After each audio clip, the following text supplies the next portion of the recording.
Hello and welcome back. And yes, it's Stephen again. And here we are on our second part of building out this current flow inside of our aviation data flow that we've been working on since about 5 or 6 videos back. 4, 5 videos, something like that.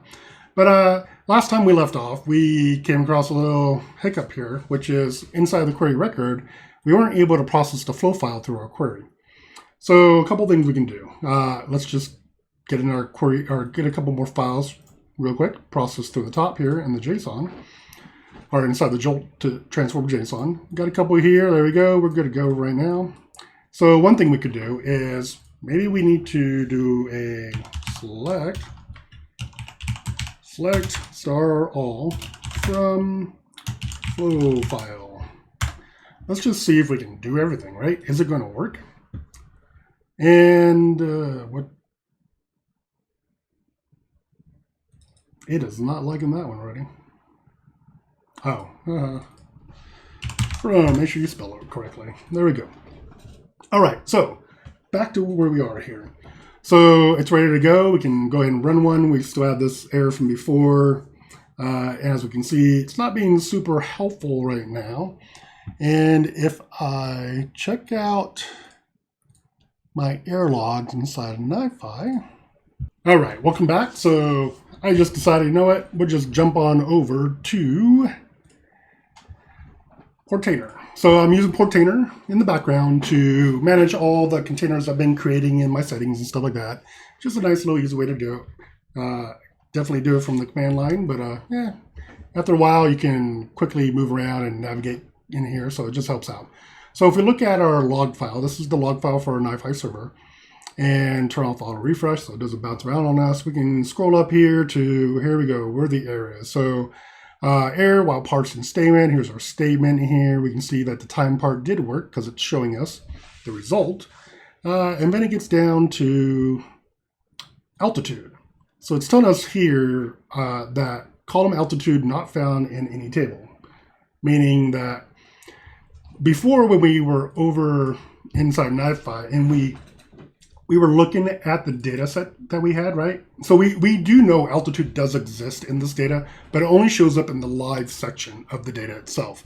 And that's not there. For some reason, in this API, it's not there all the time. Kind of annoying because it's not giving us complete data sets or complete data all the time. Really don't like that part about it, but you know what? That's how the world works, right? Sometimes you're interacting with APIs or databases that have incomplete data, and you have to be able to handle and deal with those. So let's go ahead and take a look at maybe this one, middle one here, format. So we see more often than not, it's not actually there. It doesn't show up on all of them, and it doesn't show up very often. So what we need to do is be able to handle and deal with the situation when it does show up. We do know that the data does show up sometimes, because if we go back into dbeaver and look at our MySQL server, and check out our data there, right? We can go ahead and click here, run this query, we can look at all of our data, and yeah, it does show up, it's here. It's just not here all the time. Matter of fact, look at it, it's not there a lot, which is really annoying to deal with this type of data from this API, which I don't remember reading in there that says sometimes we give you the live data, sometimes it's not there, more often than not, but hey, it's not. So how do we deal with this? Now, this wasn't a problem before, because when we were taking this data and inserting it into our MySQL table like we just looked at here, we can go back, because we don't need this one anymore, we're done here, and when we go back over here, inside of our convert JSON, we have 2 fields here. So this is what's handling that inside of when we insert into MySQL. And unmatched field behavior, ignore unmatched fields.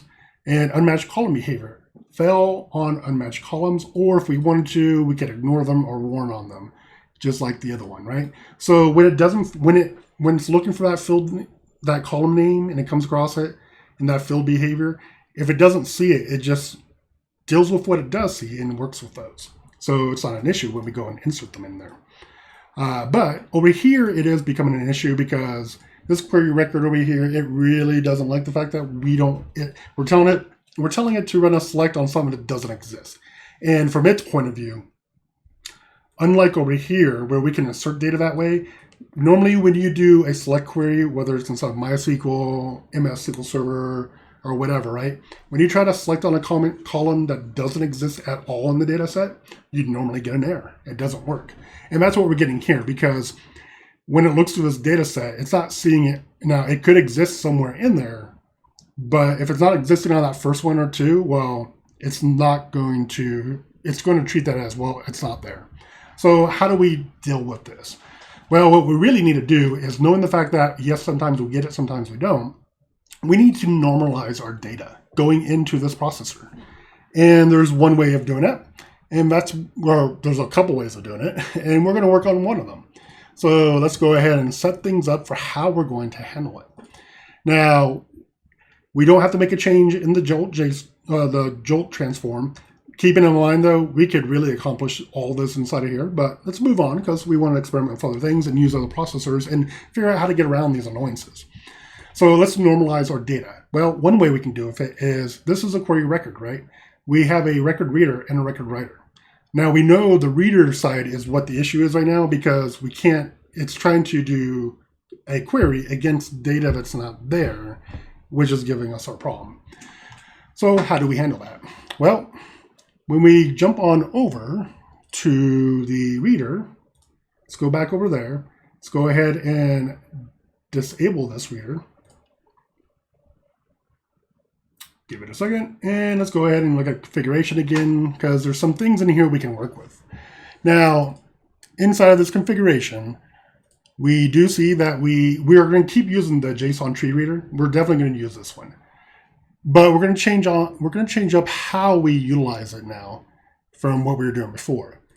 Now, inside of the properties here, the changes we're going to make is, because I want to normalize the data, I'm going to change this from inferring the schema to, in this case, I'm going to use schema name property.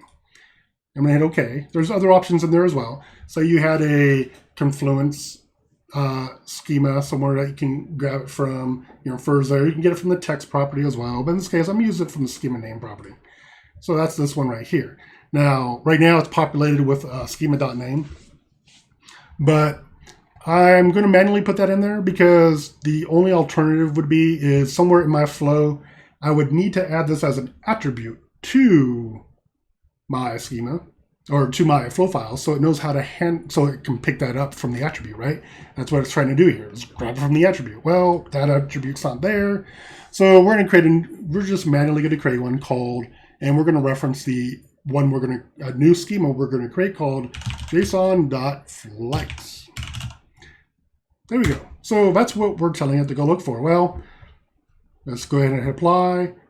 And we see over here, we have a little warning telling us schema registry is invalid. So we need to go back there and set up our schema registry. So I've already created a control process for a internal Avro schema registry, which is going to be inside of NiFi. So we're going to select that one. And because I'm sharing it across all of them, we'll hit apply now, and it goes away, right? And normally it would not, because we have to create our schema. So let's go look at our Avro registry. We see it here in the list because we've already created it. Let's jump on over to it. We see it's enabled right now. And let's go ahead and take a look at it. So I've already added the json.flights into there. And let's see what it is, because it's really long and it takes time to write. So what we're doing here is, these are all the fields that are available after we do our Jolt. This is what we're taking from Jolt, and we're taking over to the query record. We know all these fields are being brought over from Jolt. We're not going to use all of them in this case, because we don't want to. We would have trimmed it down. Now, if we did use all of them, we'd still have the problem. So, and it's not that's causing the problem. The problem is sometimes certain values here are there, and sometimes they're not. And mostly it's the ones from here down that are not there all the time, because these are all part of the live data. So how do we handle that? Well, we create basically placeholders. We're going to normalize it by creating the schema. And inside the schema, we tell it, hey, all these columns or fields exist. Here's my keys.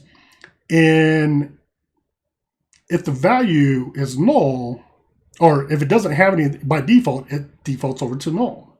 So there we go. We have a column now that it can do something against. and they're set up as strings and all that good stuff, right? So hit OK. We already have it turned on. It's already running. We can go back in here now. And from here, we can do our query record. Was it turned on? No, it's disabled. So we should be able to turn it on now. I don't think I forgot to set something. Close, close. Let's try it one more time here. So set to 1 second. And let's start it. Oh, it worked. Well, that's cool. Now we could have just gotten, now keep in mind, you could have just gotten lucky, right? It could have been that when we ran this, it just so happens maybe every record in that flow file had one of those values all there already. So really the schema we made may not have mattered. So you want to make sure you're testing it against a good amount of samples from the data source you're getting it from to make sure that you're covering your bases. But in this case, we've already set up the schema, so we don't need to because we just normalized all the data. So if it's there or if it's not, it's covered. Now we can go ahead and take a look at these and see that we're doing a select all now on our query. So we should get everything back. We can format it and see, oh yeah, look, everything is there. Ground is there, vertical, like everything we don't want to put in here is actually here now. So that means our schema is working and they all have a default value of null when they don't have data. So that's perfect. That means we just normalized our data coming into this processor. All right. So let's go ahead and get the actual query we want to work with, the one that failed on us, right? Let's go ahead and add that one back in here. And let me go fetch that real quick. All right, so populate that in there, make sure I didn't accidentally, make sure I overwrote. And that's back in there. Let's go ahead and take a quick look at it so you can see everything, the altitude that wasn't working before is back in there. Apply, apply. We need some more, get rid of this stuff over here because that's not what we want to move forward with. Let's go ahead and move some of those down here. There we go, we can stop right there. We can run the query record. Well, that worked. Let's take a look at our query record then. List the queue, and let's take a look at what's in there. Oh, there we go. We only have what we're looking for. Altitude is now there, fixing the problem we had before. So now we can go ahead and move forward. Let's go ahead and close that, and close that one. Okay, so we fixed that problem. We normalized our data. What else do we have? So now we got to work on the split, right?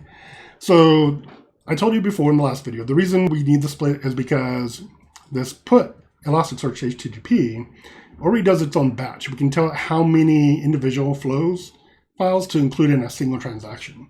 And I believe that's the reason why I can't get it to accept my big file I have right here with multiple ones in there. It apparently isn't meant to do that. So what we're going to do is use a split JSON. Now, one thing that's important to know, and I'll just say this right now, is when you put it into Elasticsearch, it's looking for JSON without an array. It doesn't want, well, you can put in stuff in there where one of them is a array, so you can have a nested array inside of your main JSON, but the main just needs to be JSON, no brackets around it. So we want to handle for that, because otherwise it's just going to fail on us and it's not going to work. So first of all, split JSON. We want to say the JSON path in this case is just root, because we've already knocked it all the way down and gotten rid of all the meaningless stuff we don't need anymore. So we're just saying JSON expression at the root.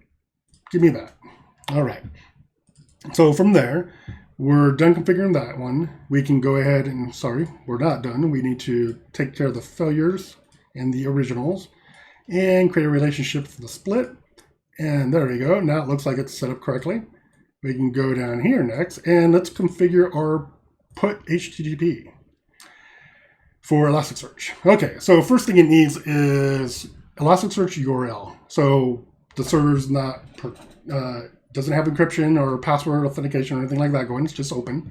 So what's telling us is, hey, give me a HTTP host and port. And we are going to do that. So let's go ahead and grab our host and port. There we go. That's in there.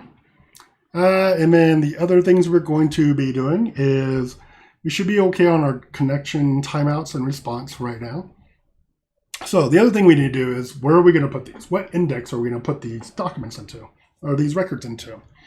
And we are going to create one called Aviation stack-flights. We have to give it a type, and these are the type doc is what we're going to use. And we're going to tell it to, this is going to be an index operation. You have different operations you can use: index, update, upsert, and delete. Those are some examples. And how big of a batch size? Well, you know what? 100 seems okay right now. So let's go ahead and do that. And we need to handle for failures and success. And we'll just retry on itself. There we go. So those are working. So I think we should be okay. Let's go ahead and try the next step. Hey, we made it. So we see we split two files into two groups of 200. And what this one's going to do is batch them into, submit them into Elasticsearch as batches of 100. So we'll go ahead and do that. Pretty quickly there, 200 in, all done. So let's go ahead and check out Kibana and look at our Elasticsearch index. So index management, we're already here. We see we have one in here and we didn't create it. What's going on with that? And then we can see document count is at 200. So all 200 of our documents or our flow files made it in there. But how did this work? Well, in Elasticsearch, when you can write directly into it without creating a schema. And what Elasticsearch will do is take the data you send into it in that first push and infer on that data to create its own mapping or schema of that data.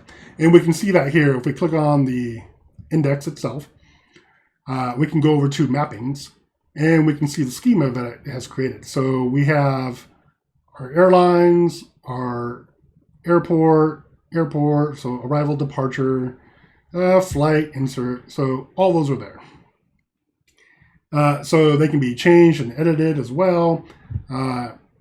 You can see whether or not it did it correctly. Like maybe you wanted, so it did not treat our timestamp correctly. It should be of type, I think it's date, and it would be milliseconds in this case. I believe I have to look into it, but you know what? It doesn't matter. The point of this was we needed to get the data into here. If someone wants a little bit better explanation of that, we can always cover that. And how would we, like in this case, yeah, we created our Unix timestamp, but it did not infer that correctly. It inferred it as a long. So if I really want it to show up as a timestamp and use the time series function inside of Elasticsearch or Kibana, then how would I change this? We can always cover that later if you really want to know. Let me know down in the comments. Okay, but we can go over here and say discover. Oh, first we have to create an index pattern because we don't have one yet. So we have aviation, so I'll just call it AV star, and that works. Next, as you see, it's not giving us an option to set up our date time field because it inferred our timestamp incorrectly. We'll create the pattern anyways because we can at least still look at the data went in there. We can see everything here and expand it. We can see all of our information that we put in there. Done there. Now we can go back to discover and discover. Oh, there we go. Okay. So now we can actually look at the data. So we see, here we go. We have 200 hits in here. Here's our data. One thing we can do in here is we can say machine learning. It'll do some grouping for us so we can see how this data looks. Right now, we can say select the index. And there we go.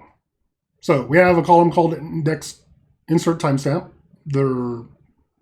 How they're split up right now and grouped. It's distinct values, there's only 2. So it was able to process all those within that little tiny fraction and get them all done at once. Mostly because we had 2 files that moved and both files were given the exact same timestamps to all the rows inside of them before we split them, right? And then we can come down here to more fields. So that was it inferred it as a metric. Here's some fields though. So we have airlines, so we can see quick little example of the data, right? Here's all the different airlines so far that have a distinct hit in there. I have all the keywords in there. Here, how it's sorting through there. I mean, it's Elasticsearch, right? It's doing its thing. So you can see how it works in flight numbers, all that good stuff as well. So there you go. We got our data into Elasticsearch from a jolt to a query record to a split JSON and into a put. Now, I did say before, well, we could probably do this all inside of the jolt transform. Well, can we? Okay, so what did we really do over here right now to the query record? All we did was add the timestamp. We could definitely do that inside of here. We go in our spec, we add a new column, and we use the expression language, because when you click on it, you see expression language is available and so is parameters. So we could add it that way. The other thing we could have done, the other one that I wanted to do that we didn't do was use lat long to generate a geostring. So inside of Elasticsearch, there's a couple different formats it'll take for geo points. And one of them I like to use whereas you take the lat long, you put lat first, comma, separate them. So it's lat and then long. And then you provide it as a string into Elasticsearch, and it can actually utilize that to do its plotting. So we didn't add that on here, but it's not that much work to do. And there we go. We have it completed and it's done. We can go ahead and turn this one on. We can see that it can quickly process the records here.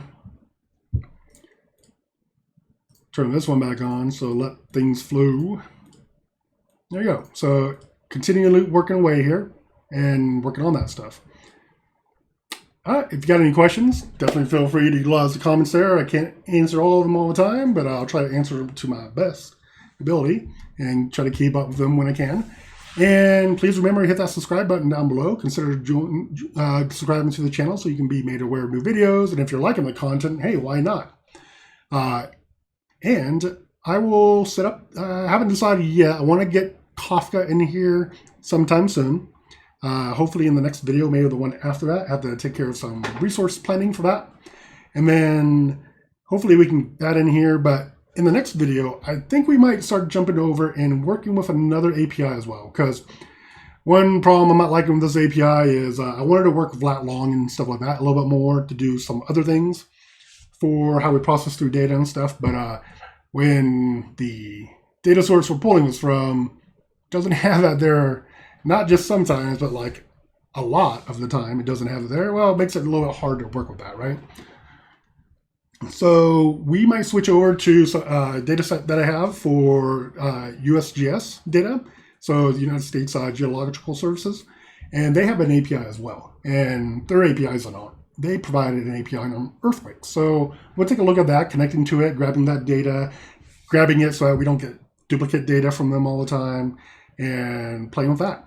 So I'll catch you in the next video. Make sure you hit that subscribe button. Talk to you later.